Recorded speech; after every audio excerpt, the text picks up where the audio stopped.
আজ আমাদের সবচেয়ে বেশি গুনাহ আমাদের নজরের গুনাহ। আর এই নজরের কারণেই ধীরে ধীরে প্রত্যেক মানুষ যখন চোখ দিয়ে গুনাহ করে, এই মোবাইলে নারী দেখে, ছবি দেখে, উলঙ্গ দৃশ্য দেখে, হারাম নাজায়েজ ছবি দেখে, রাস্তায় দেখে বেপর্দা বেহায়া নারী দেখে, নিজের আত্মীয় স্বজনের থেকে হোক আর রাস্তার মহিলা হোক, প্রত্যেক মানুষের চোখে যা দেখে হারাম তা অন্তরে আইসা জমা হয়। আর অন্তর থেকে ধীরে ধীরে পরিকল্পনা, প্ল্যান, প্রোগ্রাম বাড়াইতে বাড়াইতে বাড়াইতে বাড়াইতে একসময় লজ্জাস্থানের দ্বারাও জিনা এবং ব্যভিচারের গুনাহ হয়ে যায়। নাউজুবিল্লাহ, নাউজুবিল্লাহ, নাউজুবিল্লাহ। আজকে ছেলেরা, তোমাদের চেহারা দেখলে বোঝা যায় বাপ, মাত্র বয়স 18 বছর, চেহারার মধ্যে রসকস নাই। 16, 18, 20 বছরের ছেলেদের সাফা ভিতরে ঢুকে গেছে। তোমাদের চুল দেখলে বোঝা যায়, তোমাদের চেহারার বিমর্ষ ভাব দেখলে বোঝা যায় গুনাহ করতে করতে তোমরা ক্লান্ত, গুনাহ করতে করতে ক্লান্ত। অনেক ছেলে আছে, আমি তো জানি ভাই, আমার অনেক ছেলের সাথে সম্পর্ক আছে, শত শত ছেলের সাথে। ওরা নিজেরাও বলছে হুজুর মাঝে মাঝে গুনাহ করতে করতে ক্লান্তি, অর্থাৎ মোবাইল দেখতে দেখতে আর ভাল লাগে না, তো এমনি হাত টানা দিয়া মানে শুধু শুধু টানতেছে, মানে আর ভাল লাগতেছে না, ও কি করবে? আহা, তার জবান দিয়া তো আল্লাহর নাফরমানের শয়তান তারে এমন মোহর মারিয়া দিছে, 2-4-10 ঘন্টাতেও তো এই নাফরমান মোবাইলের এই দৃশ্যগুলো ছাড়া, মোবাইলের আর বন্ধুদের আড্ডা ছাড়া একটা বার তার মুখ দিয়ে আল্লাহ এই শব্দটাও বাইর হয় না। এই জানোয়ার সুখ পাবে কেমনে? এই হাইওয়ান সুখ পাবে কেমনে? ও তো ভিন্ন কিছু জানেই না, ও তো সেজদার মজাই জানে না, ও তো আল্লাহকে ডাকার মজাই জানে না, ও আল্লাহর রাস্তায় দান করার মজাই জানে না, ও আল্লাহর ইলম দ্বীন শিখার মজাই তো জানে না। বড় পীর আব্দুল কাদের জিলানী রাহমাতুল্লাহ আলাইহি বলছেন, দুনিয়ার রাজা বাদশারা যদি জানতো আমি আব্দুল কাদের রাত গভীরে তাহাজ্জুদ নামাজে যখন সেজদা দেই, আমার এই কপালটা যেটুকু মাটির মধ্যে যখন লাগে সেজদাতে, উনি বলেন আমি তখন যেই মজা পাই, যেই সুখ পাই, যেই আনন্দ পাই, আল্লাহর কসম তিনি বলেন দুনিয়ার রাজা বাদশারা যদি যা টের পাইতো তাহলে আমার থেকে বন্দুক ঠেকাইয়া ওই সুখ ছিনাইয়া নেওয়ার চেষ্টা করত। আলা বিযিক্রিল্লাহি তাতমাইন্নুল কুলুব। রব্বুল আলামিন বলেন আমি ওয়াদা দিলাম আমার বান্দা যখন আমাকে ডাকবে আমি তার দিল প্রশান্ত করে দেব, প্রশান্ত। এই জন্য দিল শান্ত হয় আল্লাহকে ডাকলো, আল্লাহর হুকুম মানলো। এই জন্য যার স্ত্রী আছে হালাল পবিত্র স্ত্রী, তার দিল শান্ত হয়, সে এক নারীতেই তৃপ্ত হয়। কিন্তু যেই হাইওয়ান, যেই চতুষ্পদ মানুষ নামের জানোয়ার, রাত সারা রাত 10,000 না 10 লক্ষ নারীও যদি উলঙ্গ দেখে, সকালবেলা ঘুম থেকে উঠলেই আবার ওই জানোয়ার, ওই মানুষরূপী পশু আবার নারী দেখতে মন চায়, তার কোনোদিন তৃপ্তি নাই,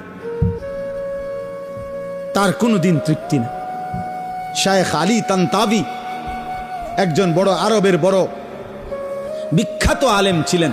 তিনি বলছেন যে হে যুবক, তোমারে যদি কারুনের সমপরিমাণ সম্পদ দেওয়া হয়, তোমাকে যদি 10,000 নারী, হারাম নারী তোমার বিছানায় দেওয়া হয়, কারুনের সব সম্পত্তিও যদি তুমি তাদের পিছনে ব্যয় করো, আর 10,000 নারীকেও যদি তুমি উপভোগ করো, নাউজুবিল্লাহ, তিনি বলেন তারপরও খোদার কসম তুমি তৃপ্ত হবে না। কিন্তু একজন রবের পক্ষ থেকে নির্ধারণ করা পবিত্র স্ত্রী, সেটা 70 বছর তোমার তৃপ্তি এনে দিবে।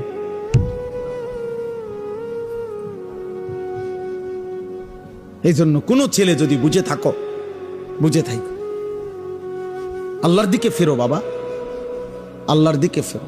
আমি বলছি তো, আমি একজনের আশাতেই বলি, একজন একজন একজন কেউ একজন বদলাবে, শুনবে এখানে, হয়তো বদলাবে আরেকখানে, এমনও হতে পারে। আলহামদুলিল্লাহ, আমাদের বয়ান আছে, ওলামাদের বয়ান আছে, হয়তো বলছি এখানে, কিন্তু বদলায় গেছে 1000 মাইল দূরে,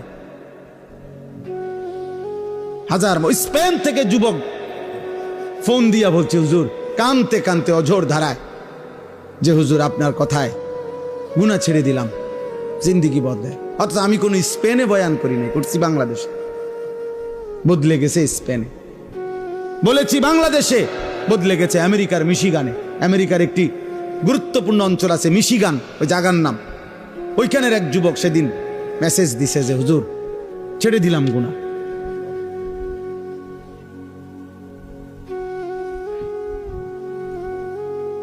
হ্যাঁ, এজন্য প্রিয় ভাই, আল্লাহ তাআলা বলছে কুল্লিল মুমিনিনা ইয়াগুদ্দু মিন আবসারি। আরে মুমিন মাত্রই চোখ নামাবে। ইমানদার কেমনে ভিন নারী দেখে? ইমানদার কেমনে ভিন নারী দেখে?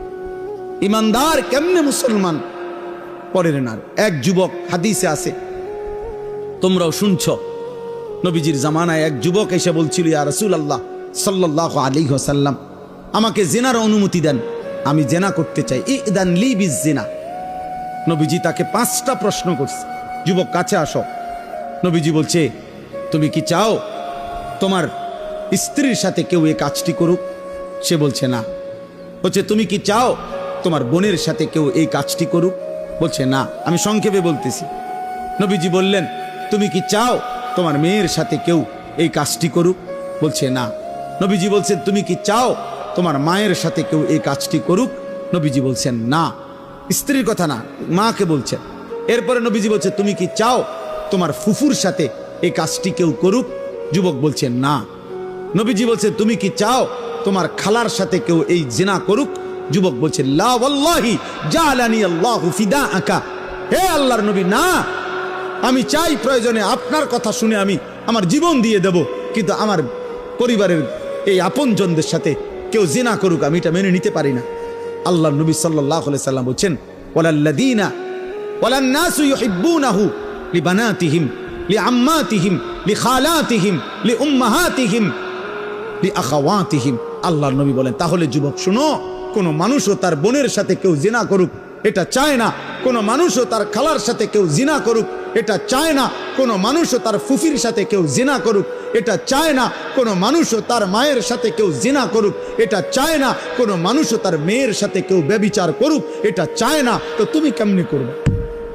যুবক বলছে, ইয়া রাসূলুল্লাহ, আল্লাহর কসম আমি ছেড়ে দিলাম, ছেড়ে দিলাম নবী। আহা, এই কথা তো আমি ভাবি নাই এভাবে। আল্লাহর নবী সাল্লাল্লাহু আলাইহি সাল্লাম বলছে, যুবক তুমি আমার কাছে আসো। তো ছেলেটা কাছে আসছে।